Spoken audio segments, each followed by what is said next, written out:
Welcome back to Webpro Education, and in today's tech tip I will show you how to transcribe your audio. If you have any audio or any video and you would like to transcribe it or put down the words that were spoken in the video in text form, this is the video for you.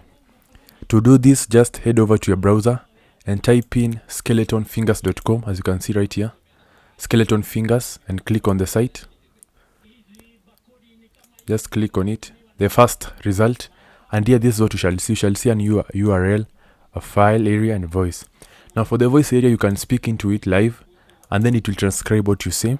For the file area, you can go and upload the specific file you want. Like for me, you can come here, let's say, let's wait for it. Okay, you can come and upload. Let me upload this file and upload it.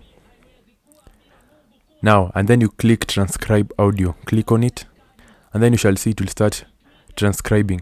Now, when it is done, this is what shall appear.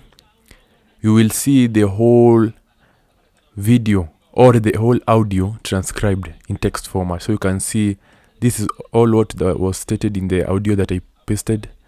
All of it you can see. And so that is how you transcribe your audio. If you found this helpful, make sure to leave a like. And if you have not subscribed, make sure you subscribe. And if you have a question, make sure to leave it in the comment section. Thank you for watching once again, and good luck.